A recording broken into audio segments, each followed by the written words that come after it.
I'd like to invite the team. We're not going to take a break, but anybody who needs more sustenance, please feel free to do so on your own. But I'd like to invite up Dr. Matthews, Malhar, Dr. Foulard, Dr. Weiner, and Dr. Carrascal. And these are folks who were all kind enough to join us today for our next panel. Okay, so Dr. Matthews will be leading this panel, and we're going to be talking about improving our health and health outcomes, barriers, and realities. My name is Lear Matthews, and I am charged with being the moderator of this panel. First of all, I'd like to thank Empire State College and the Black Men's Initiative of Empire State College for sponsoring this very important and timely forum. We have 4 very distinguished presenters in this first panel, and I'm going to introduce them this time.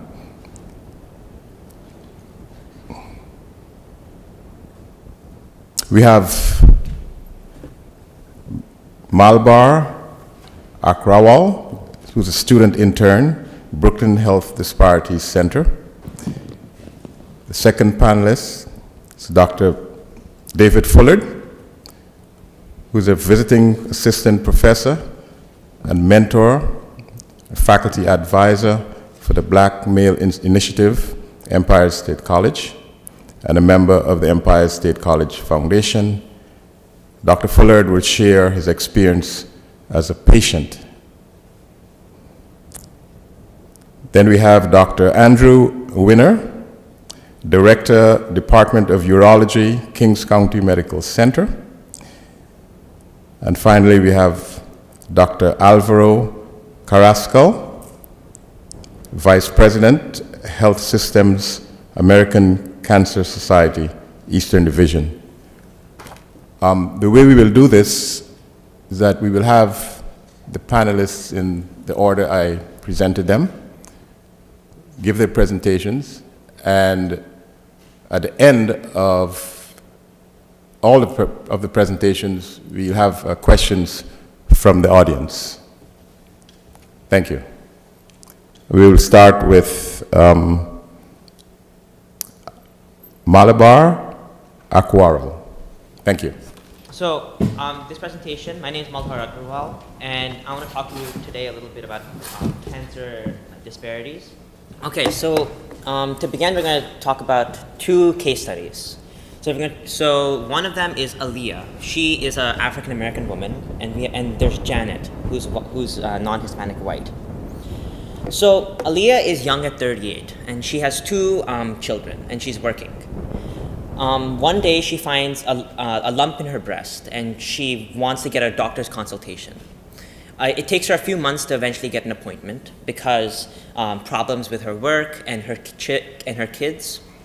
So, but eventually she does get a doctor's appointment, and she's diagnosed with breast cancer. The doctor advises that she gets a surgery. Again, it takes her a few months to get an appointment for the surgery because of problems with her insurance and finding a city hospital which will take her. Another problem is the lack of a social safety net that she has, of family and friends. When she finally gets the surgery, she finds that her cancer is triple negative, which means that it's not hormonal positive. She's put on a chemotherapy course, which again she's forced to miss a few sessions of because of the aforementioned problems. Eventually, her cancer goes into remission, but 3 years later, it comes back, and she has to go through this process all over again. So Janet, on the other hand, is a white woman who's 60, and she's at the age where she's getting regular mammograms. On one of her regular mammograms, the doctor finds a calcified lump in her breast, and she gets diagnosed with breast cancer. Upon doing a biopsy, they find that the cancer is hormonal positive, and she's put on a chemotherapy course. And 3 years later, she has a high quality of life because the cancer is under control. So what can we learn from these two case studies? So first, we learned that African Americans are predisposed to getting cancer at an earlier age than non-Hispanic whites. Another thing we can take away is that the breast cancers that African Americans usually get are higher grade, which means that they're triple negative, which means that there's no easy treatment for them. They have to go through a full chemotherapy course. Non-Hispanic whites usually have a lower grade cancer, which is usually hormonal positive. And finally, African Americans have a lack of a social safety net and mostly lack good insurance, while non-Hispanic whites have a more secure social safety net and have better insurance. So let me talk a little bit about myself. So I first became interested in health disparity research when I joined my school's leadership club, in which I learned that the challenges that communities of color face to getting good education. This experience really inspired me to join the Brooklyn Health Disparities Center, which is one of the largest health disparities organizations in New York State. And there I learned a lot about the problems that health disparities poses to communities of color and those of low socioeconomic status. There I did research as to the difference in cancer incidence and mortality for whites and blacks living in the same areas. And finally, after interning at the Brooklyn Health Disparities Center, I wanted to continue my fighting health disparities throughout the school year. So I founded my own charity called healthdisparity.org, which goes around to universities, schools, and health fairs like this one, and teaches kids and workshops with them as to how they can fight health disparities and help better educate the citizens of tomorrow. So let's talk about the research that I did. So I looked at the surveillance, epidemiology, and end results database. So this is a database that's run by the CDC. And what it does is it's across all 50 states, and you can look at every single cancer site, and you can find breakdowns of where it was, what the ethnicity of the person that got cancer was, and their gender. And the specific years that I looked at it was from 2009 to 2013. And I looked specifically in the areas in the national database and specifically Kings County or Brooklyn. And I looked at incidence and mortality of different cancer types. And finally, I broke this information down by two races, non-Hispanic whites and blacks and Hispanics. So this is a little bit about what the database looks like. So here you can clearly see New York is highlighted, and you would find Kings County there. And you also see on the right how the information is broken down by incidence, by prevalence. And here's another look at the data. You can see how it's broken down by gender and male and female, and this is specifically for pancreatic cancer. So now this is what the data looks like. So clearly you can see here that most of the cancers have a higher incidence in non-Hispanic whites. But a few notable ones have higher incidence in blacks and Hispanics. So cervix, liver and bile duct, stomach, and prostate cancer all have a higher incidence in blacks and Hispanics. Now, I want you to pay close attention to prostate cancer. So you see blacks and Hispanics have around 150 cases per 100,000 of prostate cancer. Also, just for information, if you look on the graph, the y-axis of the graph is age-adjusted incidence per 100,000. So here it's just highlighting which cancer sites are higher for blacks and Hispanics. So specifically, here's the breakdown as to how much blacks and Hispanics have a health disparity in these specific cancers. So most notably, liver and bile duct tumor site has almost a 1.6 times greater incidence for blacks and Hispanics than for non-Hispanic whites. Now, in Kings County, you see similar, almost the same cancers are higher in blacks and Hispanics than for non-Hispanic whites. So cervix, liver, bile duct, stomach, and prostate. But notice how the prostate is now almost 240, whereas blacks and Hispanics had a prostate of around 150 per 100,000. So you can see it's significantly greater in Kings County. Also notice how in Kings County, prostate cancer is nearly double the incidence in blacks and Hispanics than for non-Hispanic whites. And now when you look at the breakdown, you see that the health disparity for blacks and Hispanics is greater in Kings County than for those blacks and Hispanics in the national database. Now, when you look at mortality, you find it becomes a lot more dramatic, the health disparity. A new cancer gets added to the list of those in which blacks and Hispanics have a higher mortality, colon cancer, in addition to the aforementioned cervix, liver, bile duct, stomach, and prostate. And when you look at the breakdown in the national database, you find that the numbers are even higher than for the incidence. So if you remember, liver and bile duct was 1.6 times for incidence in the national database, but here it jumps to 2.3 times. And you see similarly high numbers in the other cancer statistics for the health disparity. And when you look in Kings County, here you see the greatest health disparity in mortality for cancers, adding breast cancer to the list of those in which blacks and Hispanics have a greater health disparity than non-Hispanic whites. And you see similarly prostate cancer has a very large health disparity for blacks and Hispanics. So let's zoom in a little bit on breast cancer health disparities. So here you can see side by side incidence and mortality in Kings County. And you see that for incidence, blacks and Hispanics have a lower incidence than non-Hispanic whites. But when you look at mortality, blacks and Hispanics have a higher mortality for breast cancer. So you clearly see a health disparity in incidence and mortality for blacks and Hispanics here. So what can we conclude from this data? So in both databases, we found that gastrointestinal, prostate, and cervical cancers had a higher incidence in blacks and Hispanics than for non-Hispanic whites. For the national database, you found that there's an increased mortality for colon cancer for blacks and Hispanics. And for Kings County, in addition to the above cancer sites, uterine, breast, and colon cancers had a higher mortality in Kings County. And finally, breast cancer specifically, even though it had a higher incidence in non-Hispanic whites, it had a greater mortality in blacks and Hispanics.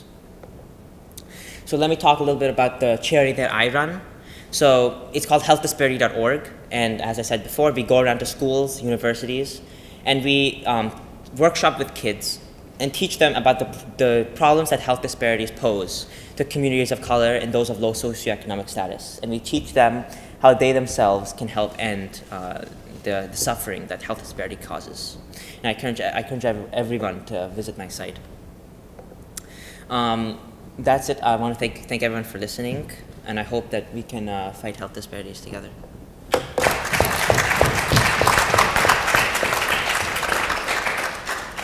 Thank you so much, Malbar. Our next presenter is Dr. David Fuller. Thank you, Lear. And good morning, everyone. So today I'm here not as a professor, but as the patient. I want to give you a little overview of my issues with the prostate. I began PSA testing. My doctor and I decided to start this early. I started at the age of 35. And from about the age of 35 to 45, everything was fine. My PSA levels floated between 1 and 2.5. And the reason I started early was because we really did not know my father's medical history, and I was very concerned about it. I'd had a number of friends who had prostate cancer and had passed away from it, so I wanted to make certain that if any issues were to arise, that we would catch it early on. Around the age of 45, my prostate levels started to fluctuate. They would run up to 3, 3.5, getting very, very close to 4. At that point, we started doing the digital rectal exam, which you heard about. And let me tell you, the first time, it was pretty interesting. It's pretty clear why a lot of men have an issue with this. But I will tell you, after the first time, the later tests became quite easy. And I have a very, very, very good urologist. He actually pulled out models. He said, this is what I'm doing. I'm looking at the surface of your prostate, feeling the surface of it. I'm looking for a smooth prostate. Yours is smooth, so to the best of my knowledge right now, you have no problem. Your PSA level floats up and down, but right now, everything seems to be fine. Around about the age of 50, my PSA level went up to 4.2. Needless to say, I got quite nervous about this.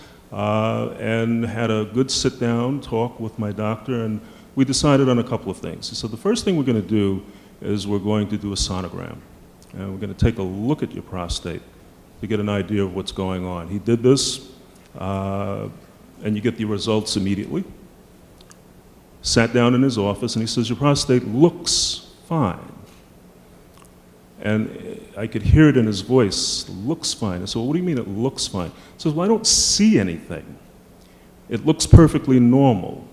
So I said, and he says, well, the gold standard here would be to do a biopsy. So I said, well, what does that involve? And he says, well, it's guided by sonography, and what we're going to do is we're going to take 12 samples from different areas of your prostate, just to double check to make certain that nothing's going on. And the nothing that's going on that I'm talking about is cancer. So we did this. That was a bit of an experience. I will say it was not painful. I was sedated, but quite awake, and could feel each sample being taken. It would feel like an electrical shock. So at the end of that, went back into his office, and he explained to me that, well, we did it. We'll have the results in about a week. I'll give you a call. He said, in the meantime, what you'll experience is you will experience blood in your urine and blood in your semen. I said, okay, fine. The first time I saw the blood in the urine, I gave him a call. I says, hey, I'm bleeding. He says, hey, I told you you would be bleeding. He says, it's perfectly normal. It's nothing to worry about. Long story short, test came back negative. So I was quite happy about that. I will say this, though. When you get your PSA results back and they're high, the first thing you do think about is cancer. I did a lot of research on it and discovered, just as we learned this morning, that if you catch things early enough, it's quite curable. So I want to spread that word to everyone. I have a number of friends who refuse to go for the test, especially the digital test. There's a real, I won't even say it's a fear, people feel like their body is being violated, and it's anything but that. So in closing, one of the things I will say is, like my doctor says, you're going to die of something, but it won't be prostate cancer. Thank you.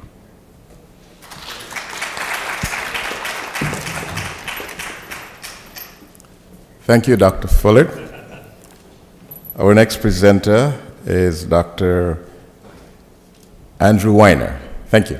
Good morning. I'd like to thank the organizers. I think this type of session is extremely important for not only the present company, but the community at large. You know, the more information that people have, I think the better decisions they can make. So, Dr. Roberts, I think you really set the stage for a lot of this. I mean, really profound discussion, and I hope to sort of dovetail on a lot of the things that he mentioned before, and go into a little bit more specifics about how we detect prostate cancer, and then how we go about treating it.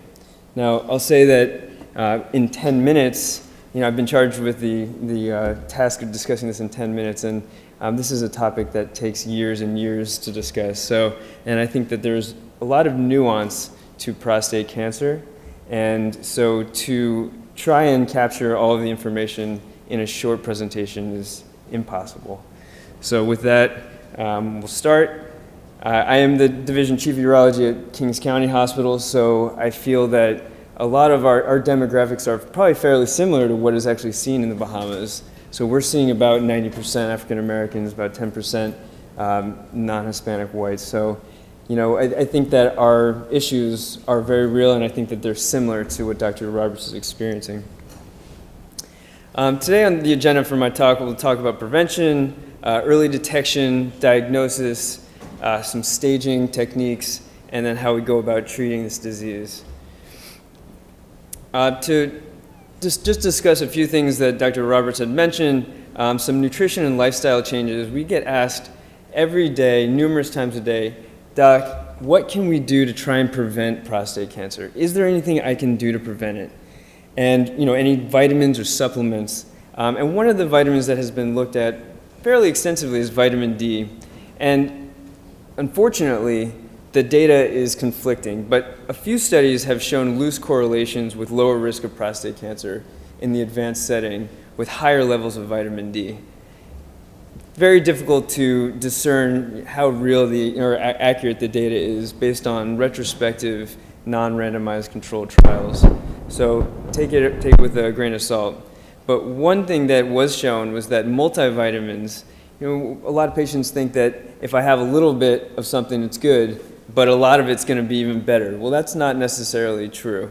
Because men who are taking greater than 7 tablets of multivitamins per week, so pretty much a daily multivitamin plus 1, actually had an increased risk of prostate cancer. So you are not doing yourself a service by taking these supplements. Aspirin has actually been shown in numerous trials to be beneficial. And this also is probably a loose correlation, but it's interesting that aspirin across multiple different cancer types has actually shown decreased risk of not only incidence, but also mortality. So that's something to consider.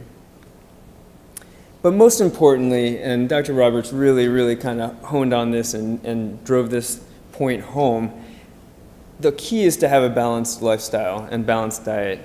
Numerous randomized controlled trials actually have shown that a balanced diet consisting of fruits and vegetables has a greater benefit than any of the dietary supplements that I've mentioned. So really the key is to maintain a healthy and balanced lifestyle.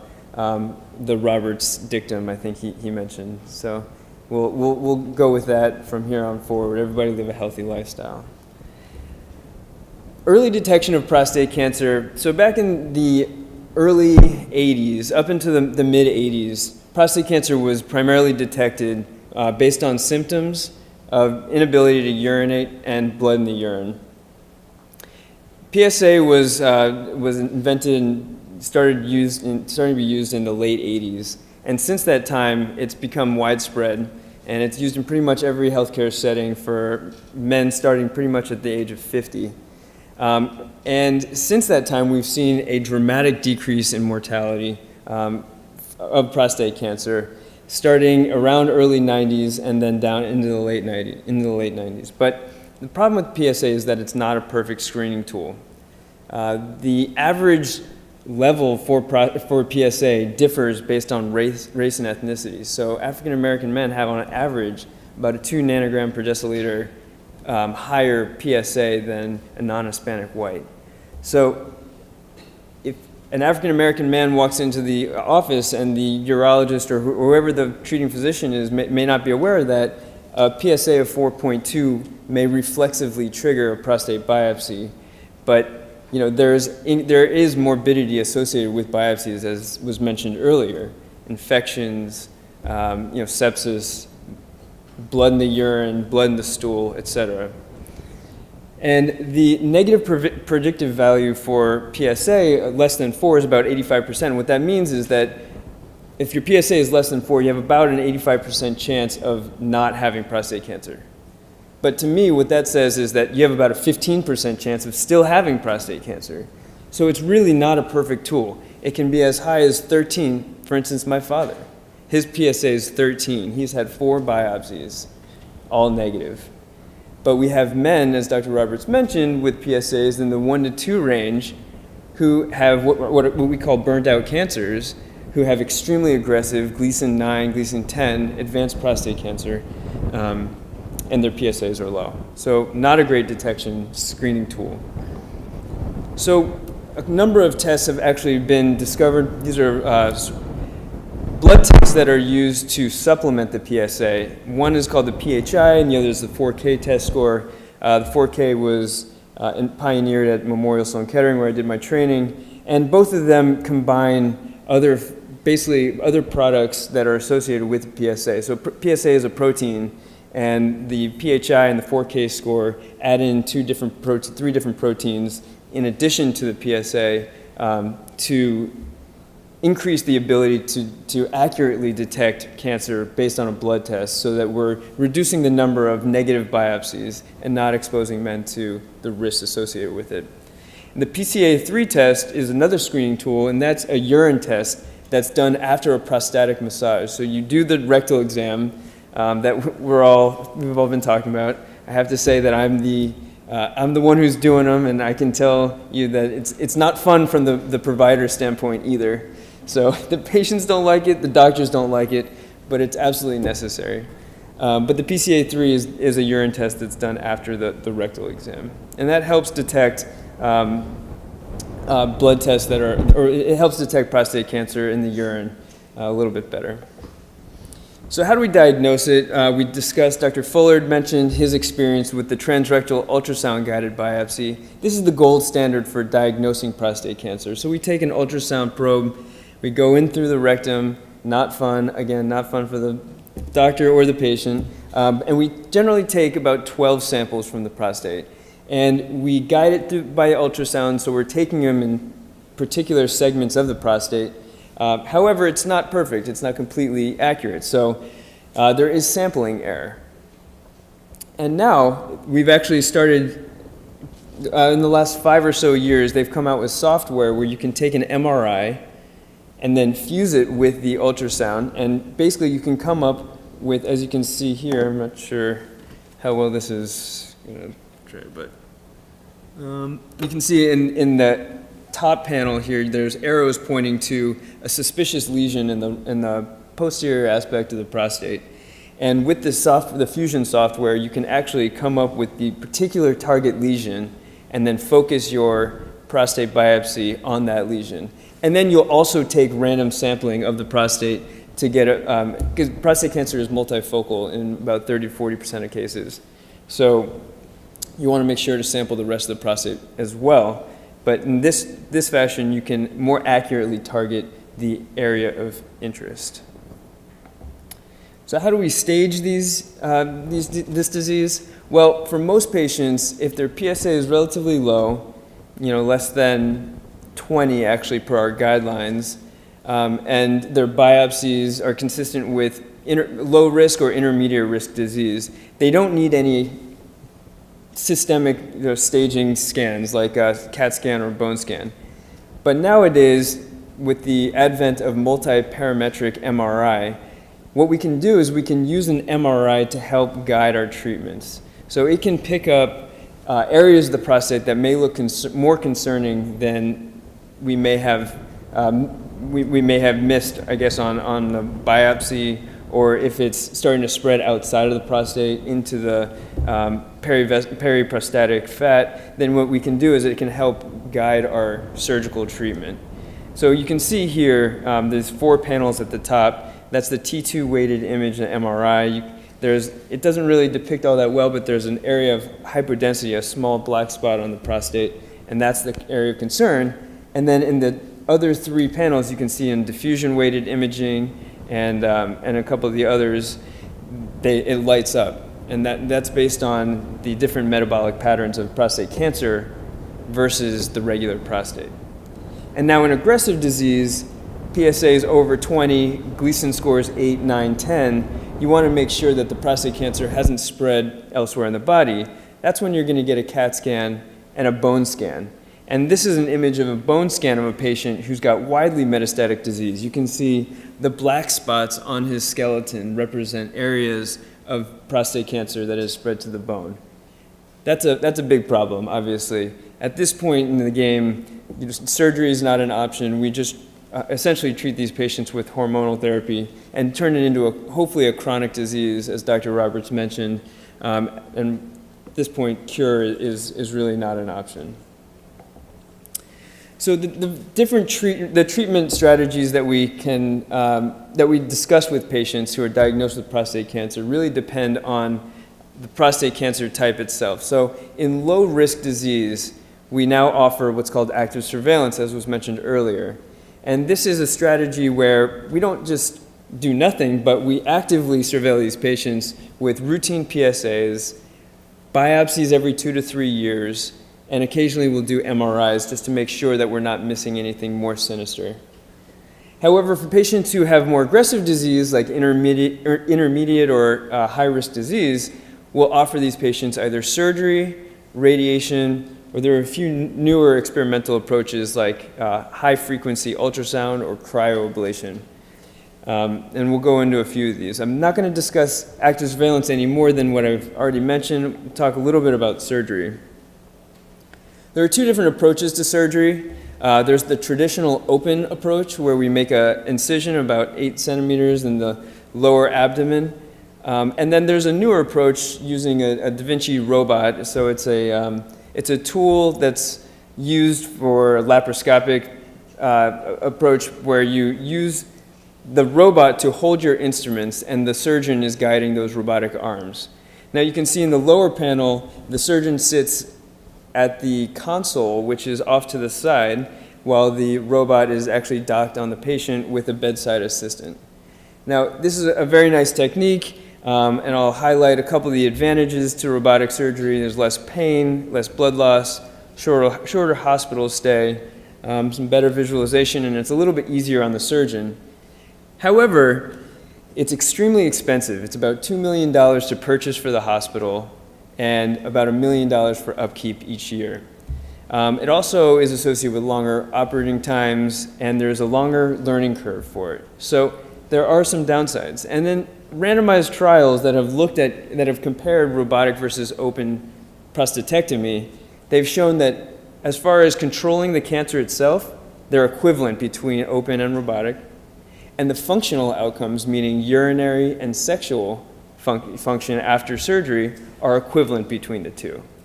So a message that I want to drive home, because a lot of people discuss robotic surgery, is that it's a great tool, but it's a tool nonetheless. And so what you want to do is have an open discussion with your urologist or your surgeon, and whatever they feel more comfortable doing is what you should, is the approach that should be taken. Robotic surgery is not carte blanche. It shouldn't be just used by everybody. It's a tool that is used by a surgeon, and that needs to be a discussion that's held between a patient and their doctor. A couple minutes on radiation therapy. So in certain cases, men choose to have radiation, which doesn't require any incisions, no bleeding. However, some of the side effects that are seen are delayed, meaning that they can happen years down the road as opposed to immediate. But brachytherapy is essentially where you insert small radioactive pellets into the prostate, and they're very small, as you can see in the top right. And the bottom left, you can see the distribution of the pellets within the prostate. And in the bottom right, each sphere, the circle around each pellet is the radiation zone. So it's immediately effective right where the pellet is, but it doesn't affect the tissue beyond that radiation sphere. And then external beam radiation is where you come in for multiple treatments and you lay on this bed for about 5 minutes. Depending on the dose that they're given, it can be anywhere between 5 sessions, which is really high intensity, or 60 sessions where they do lower intensity radiation.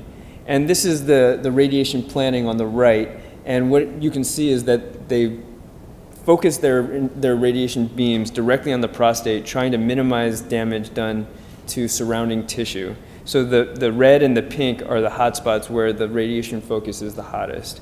And then the blue, yellow, and green they're exposed to less radiation, which is what you want because you don't want to damage the healthy tissue. So I just want to spend 1 second on a trial that actually came out, if you notice the date, yesterday, in the New England Journal. And this is kind of a landmark study that needs to be discussed, and I had to adjust my slides because of this yesterday. But it was a randomized trial done in the UK, and there were 1,600 men that were randomized, with prostate cancer, randomized to surveillance, surgery, or radiation therapy.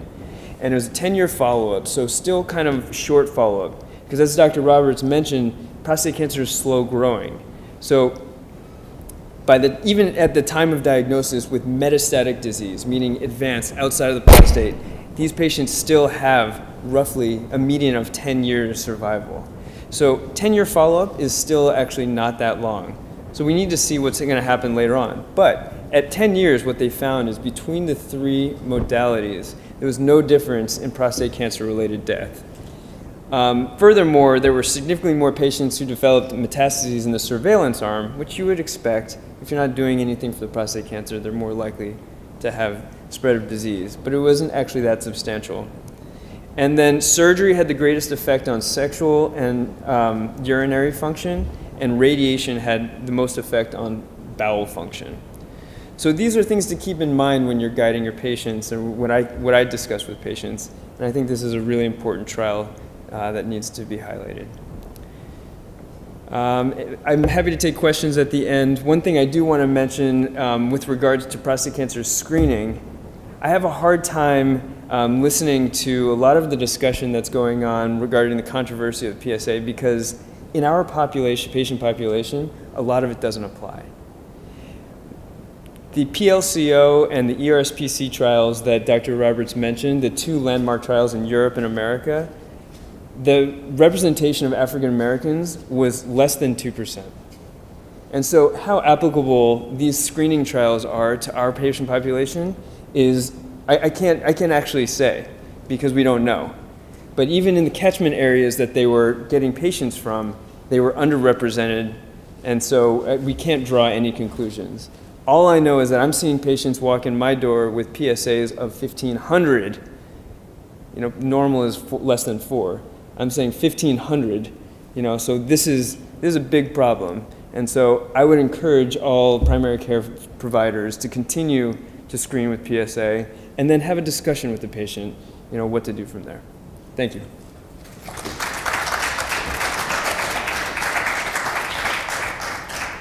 Our final presenter is Dr. Alvaro Carrasco. Thank you. Well, thank you for the invitation to participate in this session. I am very impressed with this future leader in public health, Agrawal. Excellent job. Commendable. I was given the opportunity to speak about topics in cancer control, and I felt that because we are in October, is Breast Cancer Awareness Month, so I decided to cover the topic of breast cancer health equity, a topic extremely important for both the African American and Latino population, and particularly important in Brooklyn if we're talking about the health of the whole community. So let's talk about the rates of breast cancer in New York State. And this is data from the New York State Cancer Registry. As we can see there, the incidence among white is much larger than the incidence among blacks. This is for the whole state of New York. But the mortality is much higher among blacks, despite having a lower incidence. I have to say that nationally, the incidence among black women have been increasing, and at this moment is almost equal to the incidence among whites. Some of the reasons might be increasing obesity and other factors, but the incidence nationally among black women has been increasing. Now, this is national data, again, from the American Cancer Society on death rates among white women compared to black women. And if you see there, up until 1980, there was parity. Death rates were the same. But then they started a gap, and that gap has been increasing. Roughly, mortality among black women is now 40% higher than among white women. So why are these, the main reason why, but notice that the mortality is declining among both groups, but declining faster among whites. Now, the declines in mortality, breast cancer mortality, is due to two main factors. One, screening, and secondly, most importantly, increases a better treatment, improvement in treatment. So let's look at what's happening with other aspects of this. If we look at time of diagnosis, most African American and black women have more advanced stage. For example, localized state, that would be the more desirable state to be diagnosed in. Only 52% of black women are diagnosed at that stage, compared to 63%. And you see black women overrepresented in the regional and distant categories. So at diagnosis, late diagnosis, more advanced diagnosis. Survival. Even by, when you look at localized or regional distance, survival is much better among white than among white women. So what is behind these differences? We talk about mammography as one of the main drivers, one of the two significant, most important factors in reducing breast cancer death. This is from New York State. This is a fun survey done, and you can see here that among black women and white women, black women seems to have high mammography rates. Now, I have to caution you that this is a fun survey, and there's evidence that there's overestimation of the real rates. Secondly, if you look at the confidence intervals for black women, there's larger confidence intervals, so these numbers are less reliable. So for the sake of moving along, let's say that the screening rates are about the same. So the challenge is that the mammography screening is just the entry point into a complicated system. It's a maze of steps that need to be taken to ensure the best outcomes. So one of the challenges that are in poor communities, in particular in the black community, or true to the Hispanic community, is that there may be gaps in moving from one state to the next. For example, mammography alone doesn't diagnose breast cancer. You need to go to biopsy and what is called diagnostic resolution. So there might be delays there because the woman did the mammography but wasn't communicated on time, or she couldn't go to have the biopsy done for family reasons, insurance issues, whatever. The same could happen between biopsy and surgery, and at each step of the process. So there is evidence that there is delays in each of these steps for the black women population, which have an impact on outcomes. So, so what are the factors associated with these disparities? One is that these are different tumors. The tumor characteristics are different.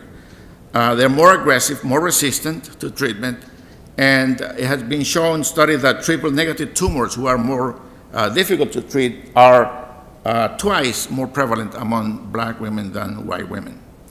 But that's not enough to explain the huge disparity. So the other issue has to deal with access to care, and I don't have to tell you about this, how important this is. The fact that we have late-stage diagnosis that I mentioned before, and as I mentioned in that maze, in that track or path, the lack of timely follow-up on abnormal results.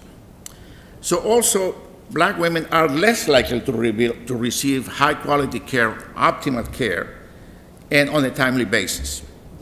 Finally, comorbidities, obesity, that was already mentioned here among one, but there are other comorbidities that could be impacting this. Now, the thing is also that we need to look upstream, as was said before, and we need to also look at primary prevention. All these issues, healthy diet, that are already being mentioned here, increasing physical activity, they need to start early. We cannot wait until we're 40 or 50 to then change. It can help, but it's better to create an environment, a healthy community from the beginning.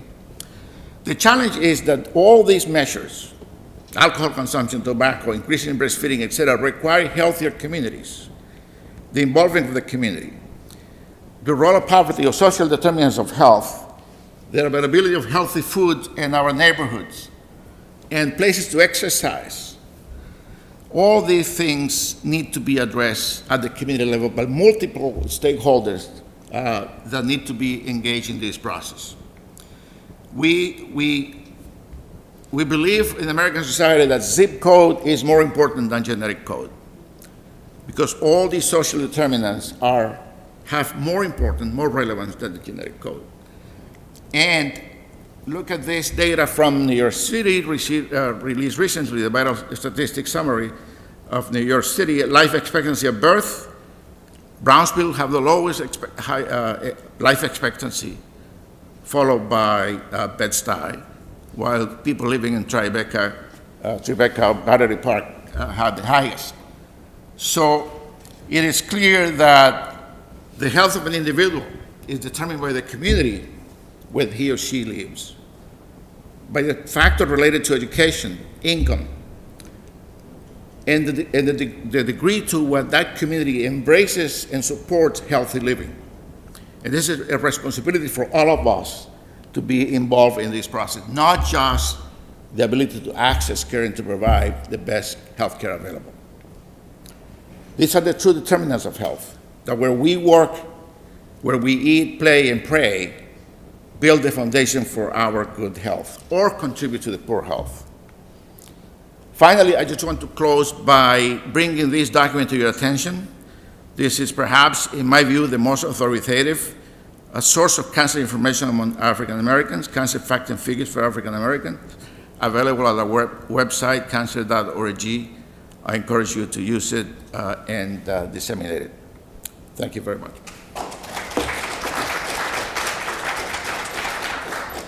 Thank you.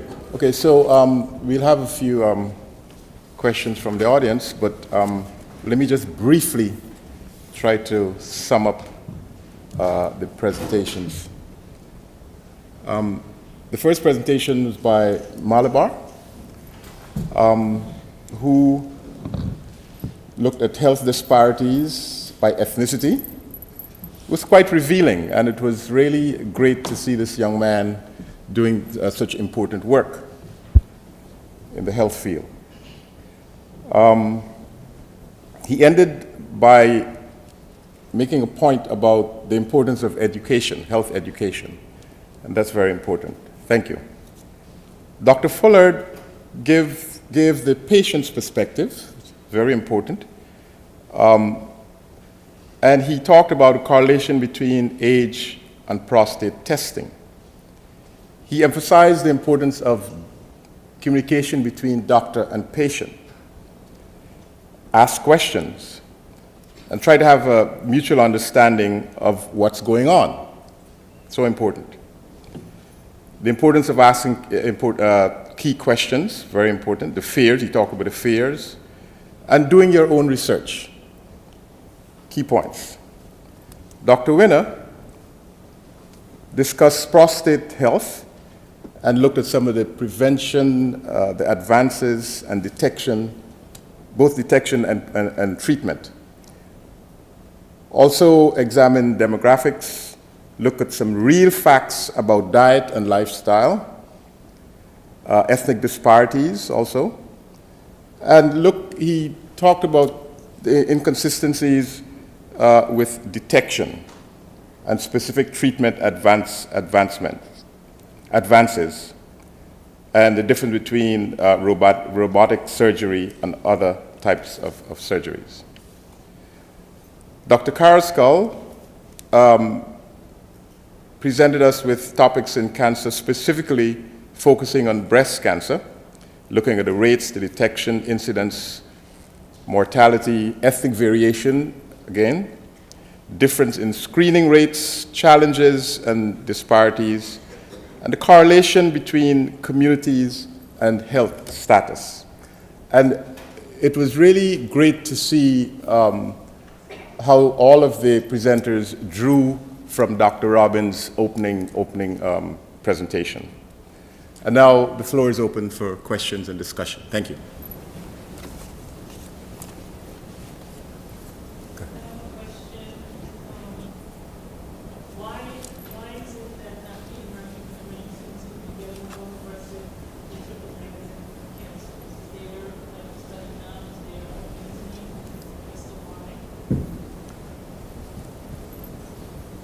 You think it's on? Okay, thank you. Well, I think that there is this is a body of work that is being advanced at this moment. I think there is evidence that there is prevalence of these triple negative tumors among black women is a fact. It's been, but the reason for that, I don't think they're clear yet. I know there's some study that show also there is some link to, perhaps some links in some genes of African descent. And I don't know if there's anybody else in the room that may have something to add on this.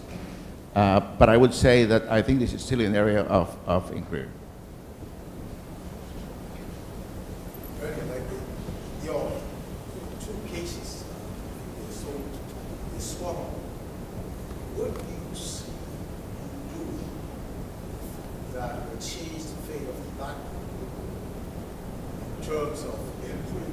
access to care, because this is a daily problem that we see at home.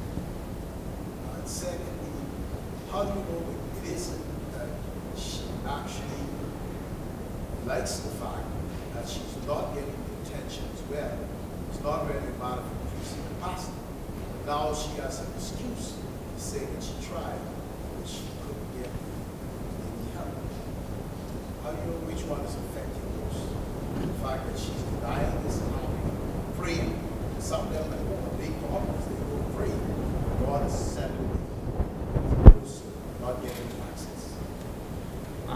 Yeah, that's a very good question. So one of the most important things that you can do that is proven effective by lots of clinical research is early education for children. I believe there was a study done a few years ago, and they taught about this breast cancer for different ethnicities, for Black women especially, how important it is because they have such because they're triple negative, how important it is to get early screenings, and they found that children who were educated about this were found to have better patient outcomes because they would get the cancer diagnosed earlier in life, and the chemotherapy treatment would get the cancer into remission relatively quickly. And the comment you made about, so definitely education is the most important thing that you can do, one of the most important at least, to help Black women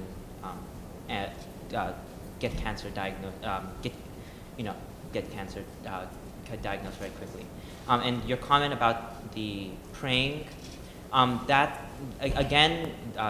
also solved by education, because when people seek healing through prayer, a lot of it is because they're just not educated about what the problems of what breast cancer really is and how they can end it. So it's almost a way that they can seek help, because they feel that their problem is they're so deep into this problem and there's no way out, that only God can help them. But in reality, our medicine is able to help them. So education is, in conclusion, education is one of the most important things. I'm not sure I understand this education. We have never been in a time in history where education materials are not available. Most women know they should examine things. Most women know they should have a life. Most women know that they should have these levels. It isn't that they don't know. They just don't do it. Yeah, it is definitely a problem. I mentioned in my presentation about insurance, that how difficult it is to go to hospitals for surgery, for example, because they have bad insurance policies. And this is something that government policy is trying to help. We see with the Affordable Care Act, it seeks to give people of lower socioeconomic status access to healthcare. I mean, I don't know if anyone else on this panel has a better idea. I mean, I'm not that educated specifically about breast cancer, so I don't know if anyone else. I have experience with similar patients with prostate cancer. I think you could make the exact same case scenario in a man with prostate cancer who chooses to take tablets or vitamins or herbs or pray, and rather than seeking treatment, then comes back 5 years later with widely metastatic disease. It's frustrating, beyond frustrating, as a physician, to have this discussion with an educated patient who knows the risks and the benefits of both sides of the coin. However, I don't know, at some point, it has to be, it's on the patient to a certain extent. The doctor has to do the best they can to educate. I completely agree. But also, there are certain cultural barriers that we don't take into account often in the medical institution.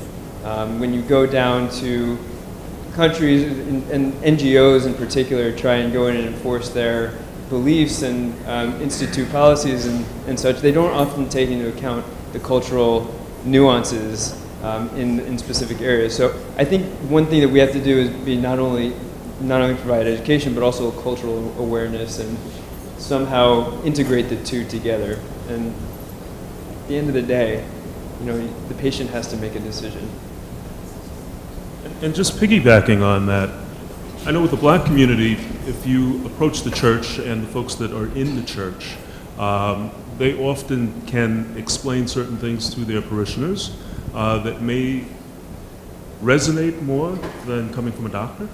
I know the church that I go to, again, the reverend in this particular church often talks about the need to take good care of your health. They have a number of health fairs, and they put it in a perspective and in words that the populace can understand. For example, God gave those guys the intelligence to help make you better, and that resonates with them, and it seems to work.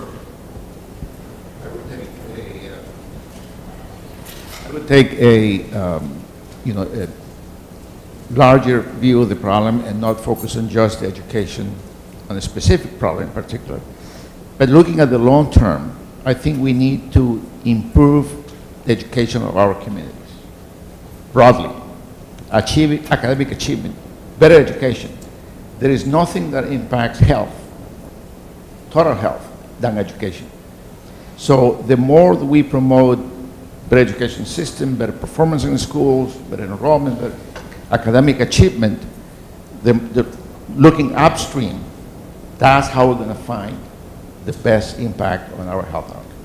The other point that I'd like to make is that for poor community, members of poor community to access health care in a healthcare system that is very dysfunctional, that is fragmented, there's significant challenges in navigating the health system. The concept, you're using community health workers and patient navigations to help people work through that maze that I showed to that path, help increase outcomes. But ultimately, I think we need to look at long-term solutions by creating healthy communities with better education, better income, etc.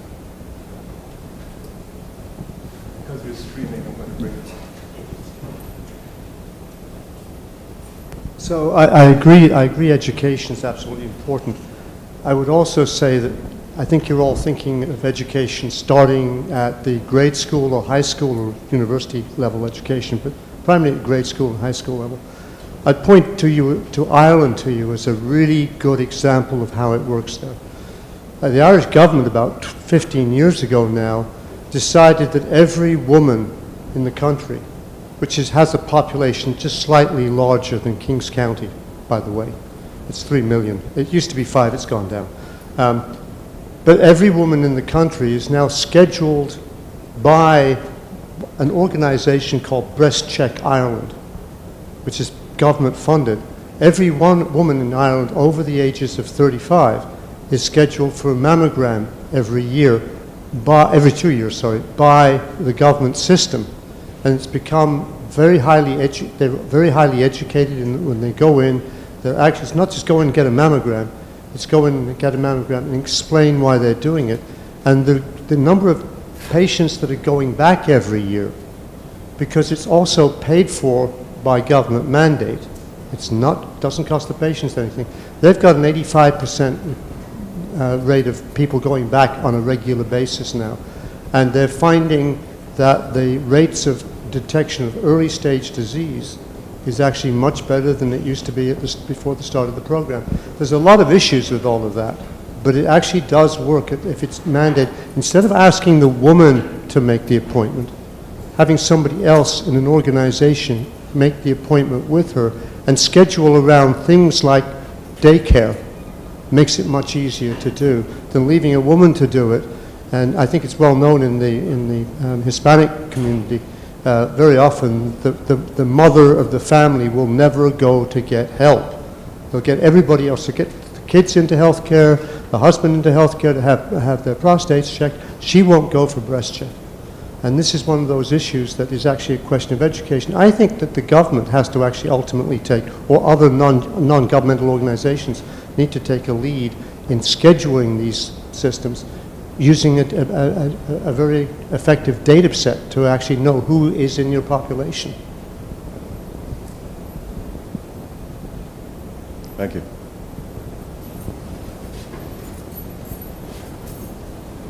I'm not sure that you discussed it while I was out of the room, but I think that a major part of this is integrating the policy end.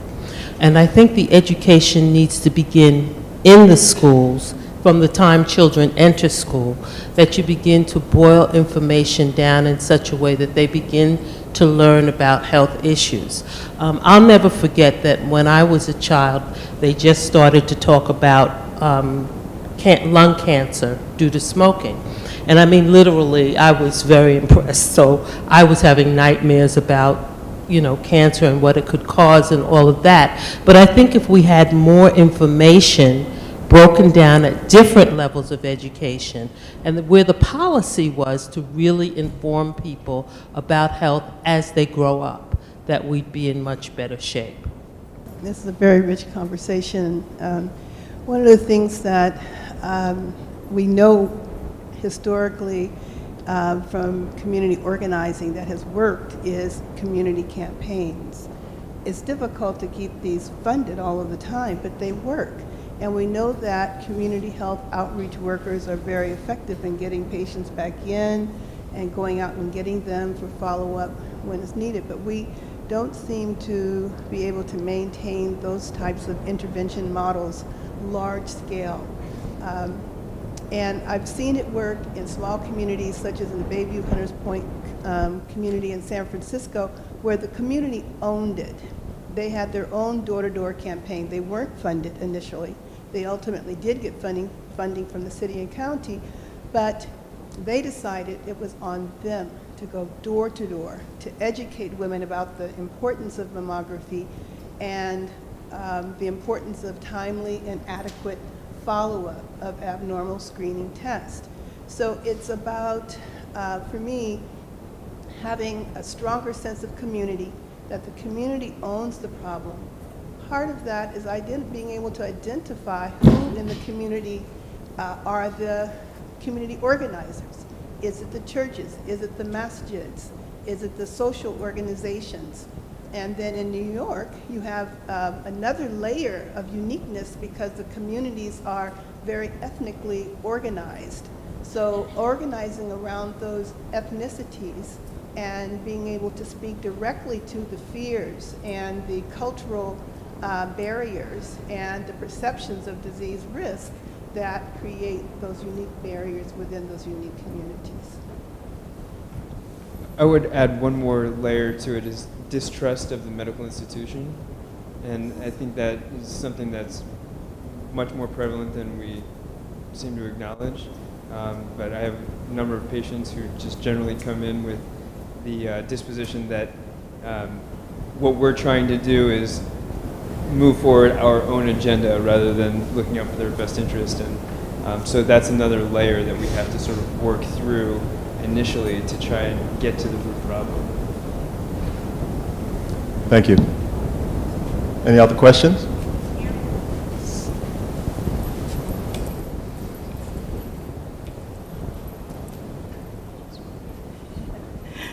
Hi, thanks for your presentations. I have a comment and then I have a question. The comment is in respect to where we are today. The physical location, the Flatbush location that is riddled with immigrants, especially Caribbean immigrants. And I know that there's a large population of Caribbean immigrants in this area. And I just wanted to acknowledge that because now I'll follow up with the question. The question, two-part question. The first part is whether any of you know of any study that has been done looking at cancers in the Caribbean immigrant population here in New York. That's one. The other piece is that I have a lot of concerns about research being done and seeing blacks, non-whites. And my concern is that Caribbean immigrants who look black come with their own values and beliefs regarding health issues. And my concern is that the Caribbean immigrants who look black and are seeking medical assistance from institutions tend to be lumped with African Americans, and they are called African Americans in these studies. And when we talk about community health, the specific issues that are relative to that population, those issues are lost. I think there needs to be some concentration on not just the ethnicity of the patient, but also on the national origin of the patient. I know I've said a mouthful, but I hope you understand what I just said. Thank you. I think that is an absolutely astute observation that you just made, and one that I'm particularly interested in. I have linked up with one of my colleagues who's a urologist at Vanderbilt Medical Institution in Nashville, Tennessee, and he works at the county facility in Nashville. And the question that we're going to be asking, and I was actually going to pose the question to the audience because it's something that has been on my mind as of late. Nobody has ever looked at the difference between Afro-Caribbean men, prostate cancer in particular, or cancers in general, and African-American men of African descent. And so what we're going to try and do is we're going to compare our populations here in the East Brooklyn, Flatbush area versus in the South, which is a very, very different demographic. And I think hopefully we'll find some maybe we'll find nothing. Maybe we'll find that the two are identical. But I think that your question is so interesting and one that really needs to be explored further and one that we're going to be trying to look at a little bit more here. If anybody has any other ideas on how to design projects with that in mind, one thing that I've already started to encounter, one problem, is trying to parse out that information in databases. So for instance, he mentioned the SEER database earlier. That's a Medicaid-sponsored database. It's very difficult to discern who's, they lump African Americans all into one genre, basically. And so it's hard to parse out specific details as to where they descend from. So it's African American, non-Hispanic white, Hispanics, and Asians. And there's not too much granularity in terms of where they're from or any other information. So I'd like to speak to anybody who has some recommendations or advice, because that's something that's extremely important. I think needs to be looked at. We are actually conducting a study at Albany, at the SUNY Albany Cancer Research Center, linked with the DOH, New York State Cancer Registry, which is trying to look at the influence of not just race and ethnicity, but as she interestingly mentioned, the nativity components. So we are first looking at it just at the point of data and like epidemiologic data, but the aim is to go further and do the analysis at a molecular level to see if what we see in terms of data have an origin in the genes, because we know, like, if somebody was born in Africa, they might be something that has had an influence on his genes straight back when he was born there, compared to somebody who was born here in the United States. There are those changes that affect your genes back when you were born, and that does, it affects your health outcome on the long run. So we are actually doing that study just at the epidemiologic level, but we are keen on developing partnerships with your service, because you have a huge Black community, and as she mentioned, your patients have a very diverse origins. So we might be interested in developing that type of partnership to go further of the epidemiologic data, but go further to study the genes to know exactly, don't we have the answer in the genes? If we do the analysis at the level of the genes, maybe that's where we have the answer to our question. So we we would definitely be interested in developing that partnership, definitely. We have one, just very briefly, because we're running out of time.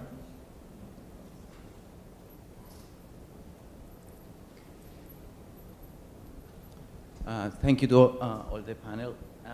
My question or the point that I'm trying to address is the following.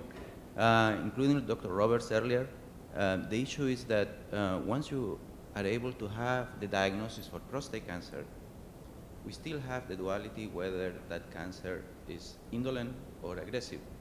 And there are no markers for it, which will determine in many ways what to do further down. Dr. Wiener also brought up yesterday's trial that addresses the issue, even if you are diagnosed, post-treatment, this doesn't seem to make any difference in the death rate, right? So we are currently starting a study where trying to identify whether we have a marker that distinguishes indolent versus survival. But another component that was addressed by the student, which is important, the difference in prostate cancer death rate here is whether obesity is a comorbidity associated within prostate cancer. So we are looking at two markers and see how those will correlate with the final outcome. We are comparing, the definition is African American because we don't have the separation with the variable that previously described, that there are obviously genetic differences among black populations. And it's an important component. We have done some studies with those markers in Caucasians, and we do have quite interesting findings. But yes, the point of being able to distinguish among those populations and see how these markers have the validity is quite significant. Just out of curiosity, how are the biomarkers that you're developing going to improve upon the ones that are already available? So we have Oncotype DX, Prolaris, Genome Health. These are a few of the studies that look at prostate tissue after the biopsy has been performed, and they look at gene expression, and if there's a certain number that are upregulated, then it increases your risk of developing metastatic disease later on. So my question for you is, first of all, those are very expensive tests, and it's hard to implement into a community such as this one. But how would your biomarkers improve or change the management as opposed to those? As of now, the biomarker seems to appear above Gleason score 6, which is kind of a boundary between indolent to aggressive. But we need to increase the number and also do the same analysis in black populations to see if that is consistent with what we have seen so far in other groups.